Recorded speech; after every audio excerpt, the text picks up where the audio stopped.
Always, I want to thank you for taking a few minutes out of your busy schedule to join me either live here on Sunday mornings at 11:11 or at your leisure.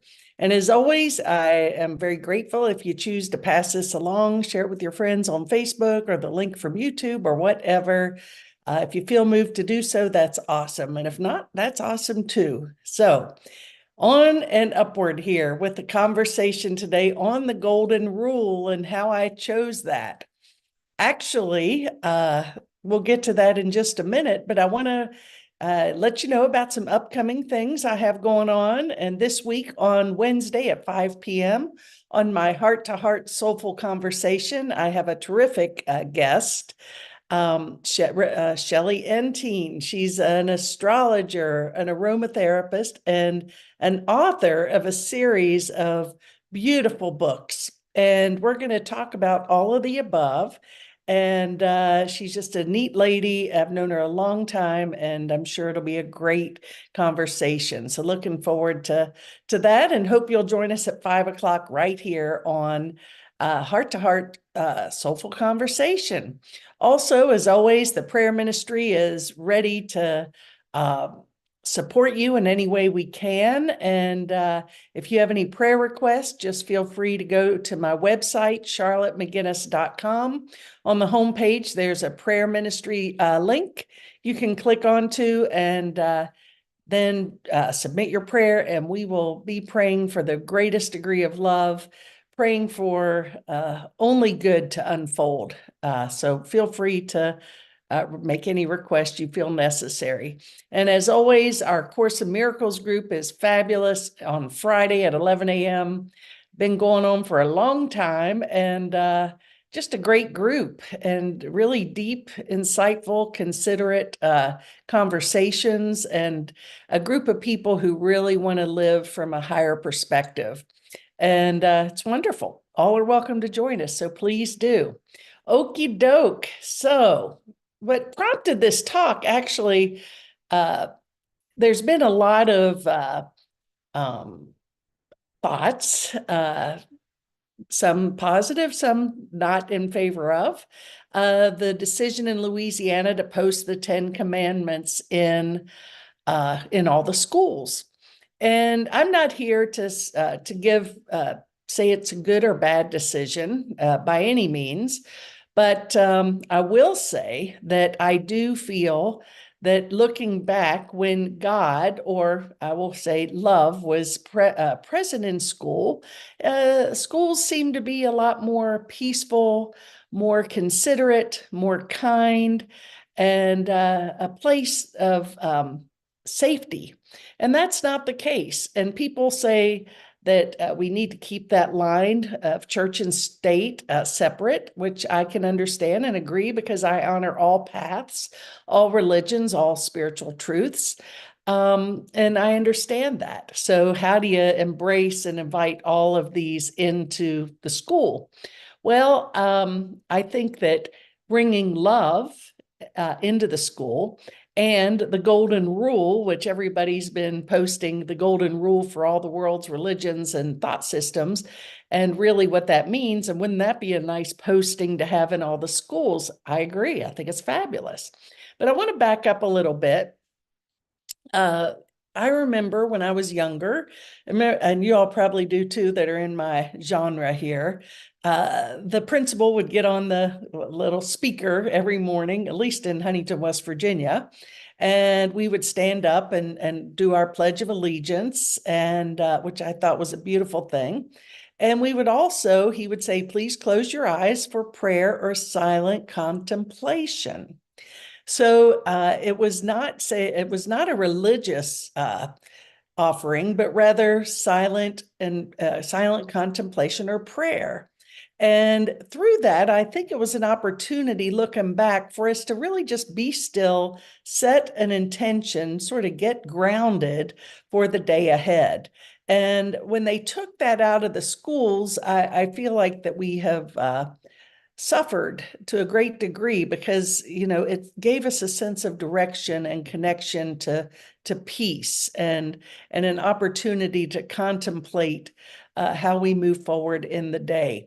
So I do miss that and wish that we could somehow bring love and that silent contemplation back into our schools, along with the idea of the golden rule, which we're going to get into. But prior to all of this coming out, everybody on Facebook, it was like yesterday plastered everywhere, the golden rule, everybody put it in, and it was fabulous and powerful.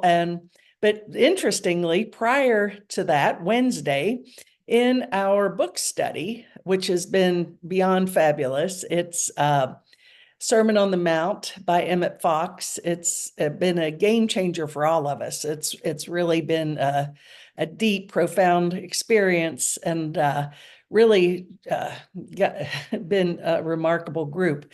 But wouldn't you know it, that this past Wednesday, we spoke on the Golden Rule. That was a chapter we were on, and I had intended to speak on this anyway today. So I love how the universe conspires in our favor when we're just open to that.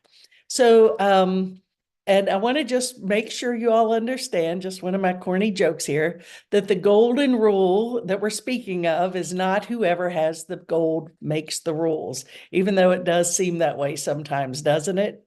So in the book and in the scripture, in the Bible, the golden rule basically says, judge not that ye be judged. For with what judgment you judge, you shall be judged. And what measure you make, it shall be measured back to you again. So, and the chapter goes on to really say, understanding the cause and effect, that everything is a boomerang. Every time we judge, it comes back. We can't escape our thoughts. Anything that we're thinking has an impact and effect. So if I'm judging myself or others or a situation, it will certainly come back to be healed and forgiven. So, relinquishing judgment, treat others as we wish to be treated. I love this quote by Rosa Parks. Nothing in the Golden Rule says that others will treat us as we have treated them. It only says we must treat others in a way we would want to be treated. And yes, Rosa Parks, I think we all know her, the woman in the bus. And she chose not to ride in the back of the bus again, right?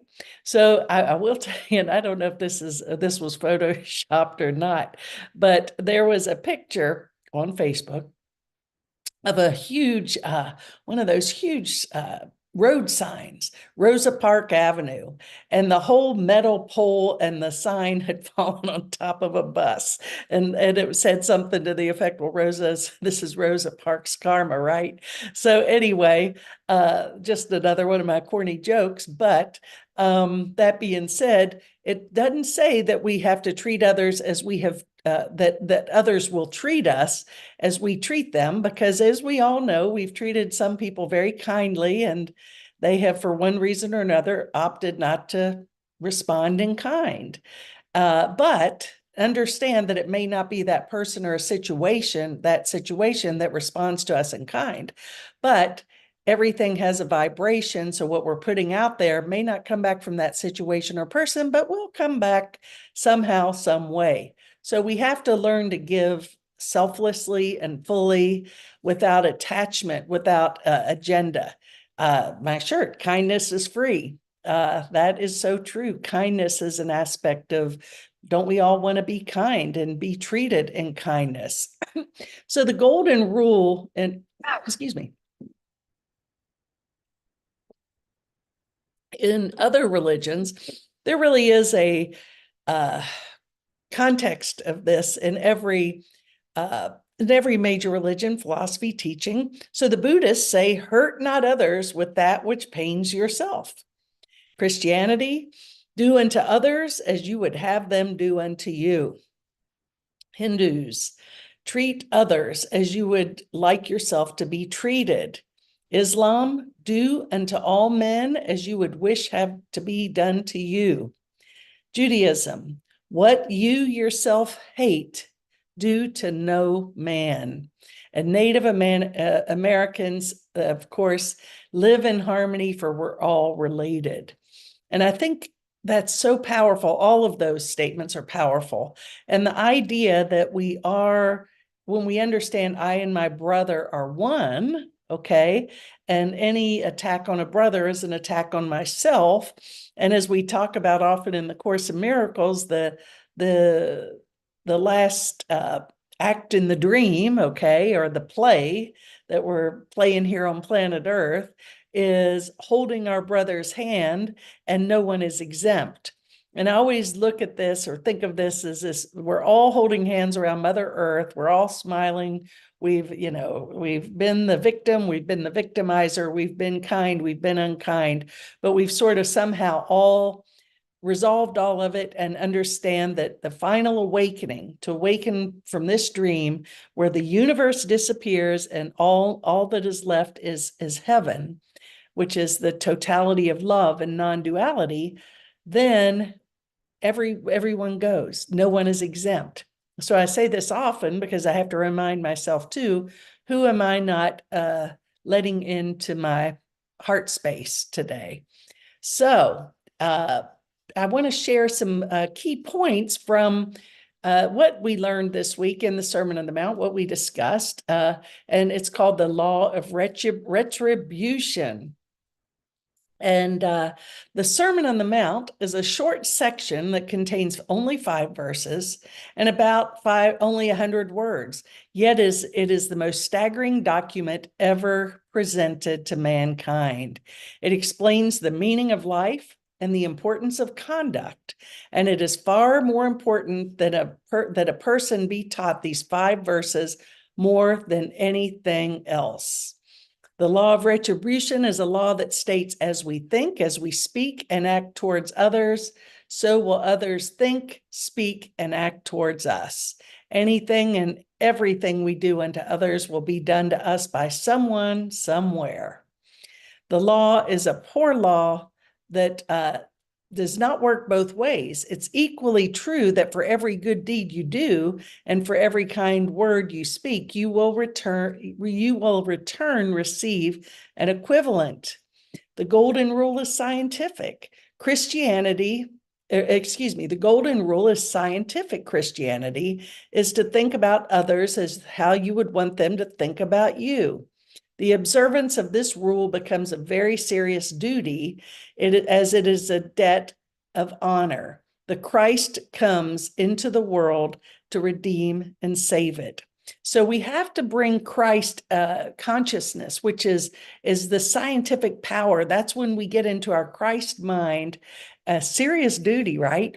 And what is the Christ consciousness? Jesus embodied the Christ consciousness, which was really, he was plugged into the matrix of love, of God. And in that matrix, in that reality, there is only love. Nothing else exists. We don't judge. We don't condemn. There's no sickness. There's no poverty.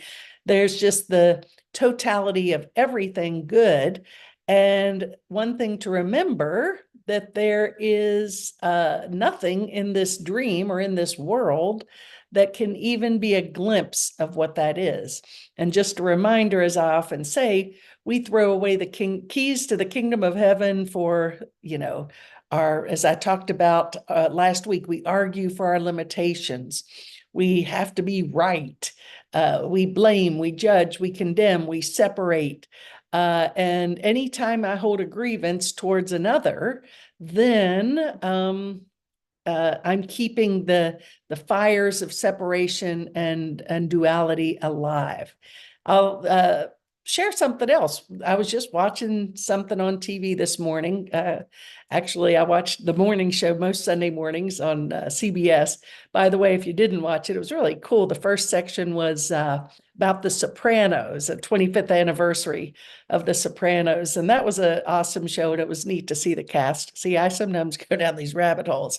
But after that, I went, if you really want to know what my morning was, I went out and watered the lawn because it's hot as can be here, dry.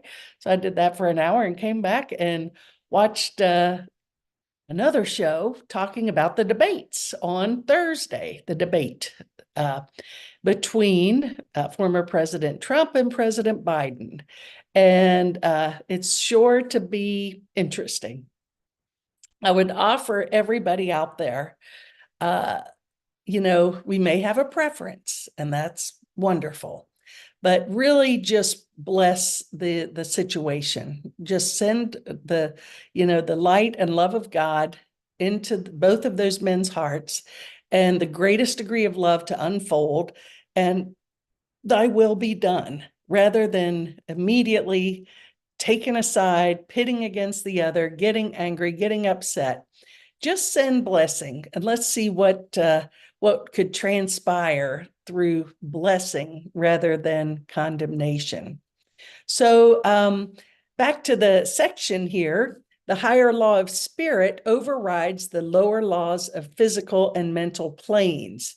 This means that man, because of his essential divine selfhood, has the ability to rise above these domains into the infinite dimension of spirit, where such laws no longer affect him. Now, this is a huge part of this teaching. And one thing, we hear a lot about karma. Well, we can, karma is the wheel of suffering. It's karma. You always hear, well, their karma is going to come. They're going to get what's coming back. Well, the higher law of spirit overcomes karma. Karma is only necessary as long as we play in the dream, okay? As long as we're playing in the illusion and tit for tat and separation and duality.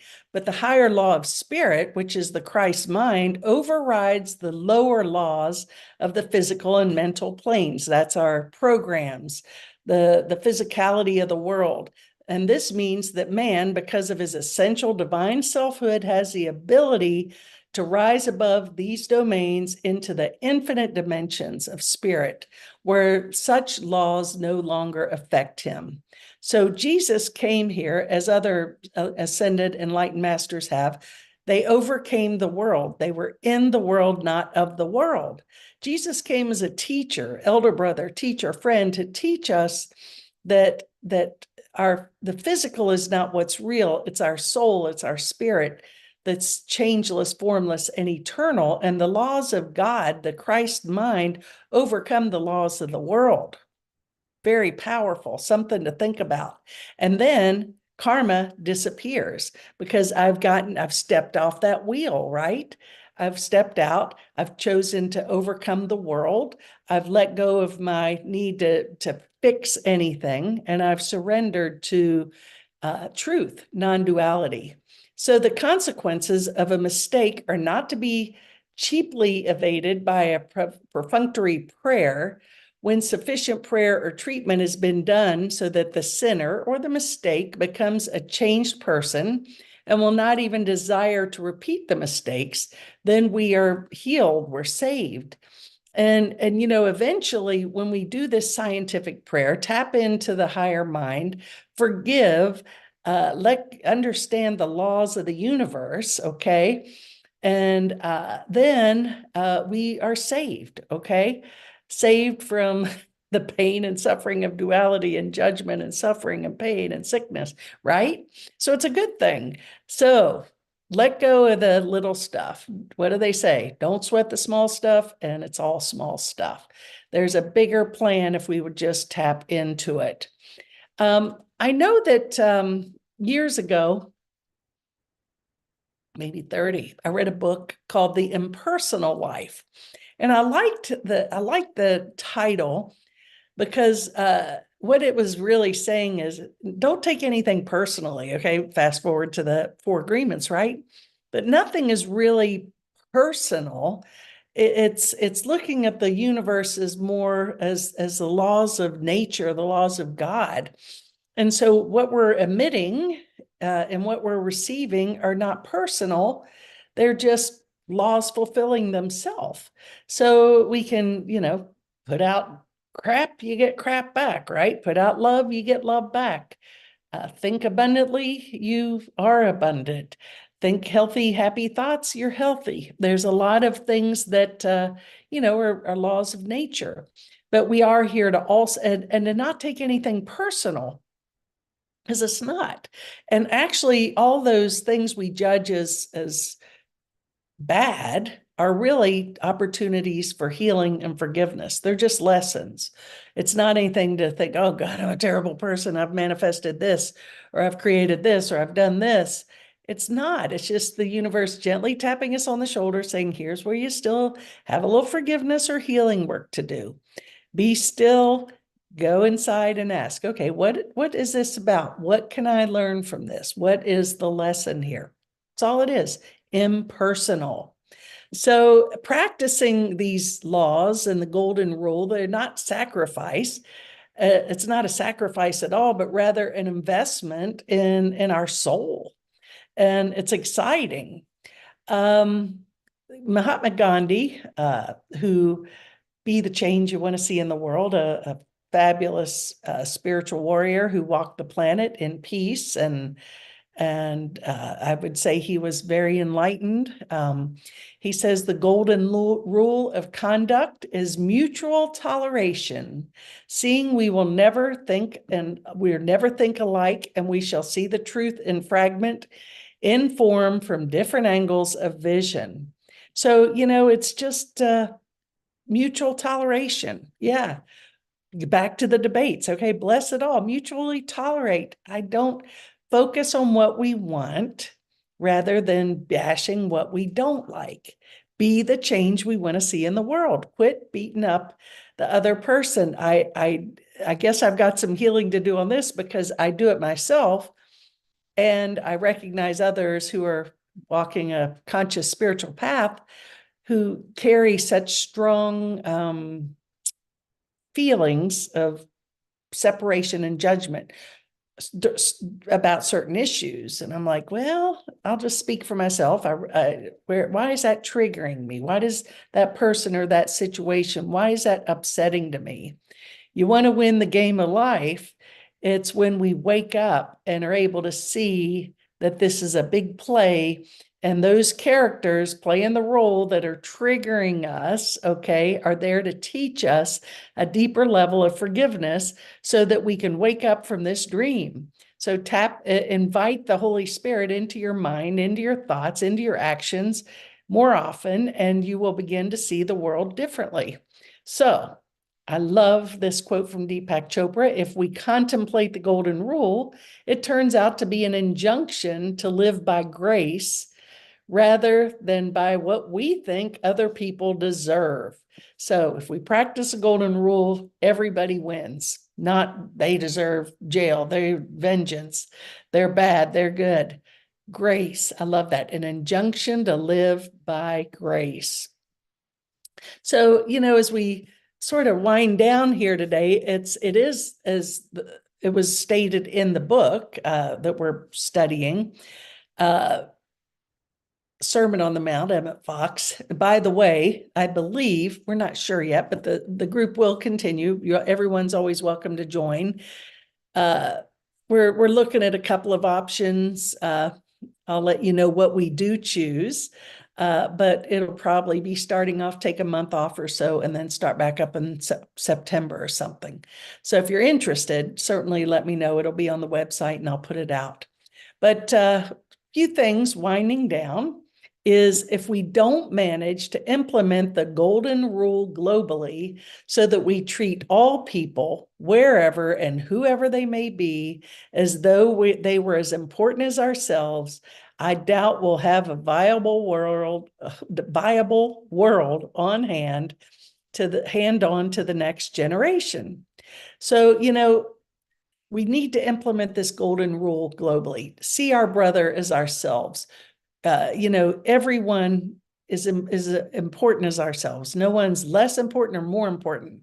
No one's worse than, better than. We got to get off our soapbox and understand that we're all God's children of the universe, and we're here to learn to get along and love each other and forgive each other and to be the change we want to see. And we don't have to police the universe and point fingers and make judgments and all of that. And the way we do that is by working on ourselves, awakening to the power of what dwells within each and every one of us, which is our soul, which is changeless, formless, and eternal. and very wise. And the Holy Spirit will always guide us to that which serves unity and healing rather than separation. In an advanced society based on truth, there's a need for only one rule. That rule: every person is an infinite soul and will act as such and treat others as such. All other rules, beliefs, guidelines, words, etc., become superfluous. And, it really, the rule is every person is infinite soul and will act as and treat each others as such. Everything else becomes superfluous. There's the word. So ultimately, that's what we're here to do. Be kind. Check your own heart. Where are you holding grievance? Where are you holding judgment? Not a thing to beat yourself up. Just recognize that there's still a place in me, you, whoever, that can is calling out for love, right? And answer it with love rather than the need to be right. Do you prefer to be right or happy, as A Course in Miracles says?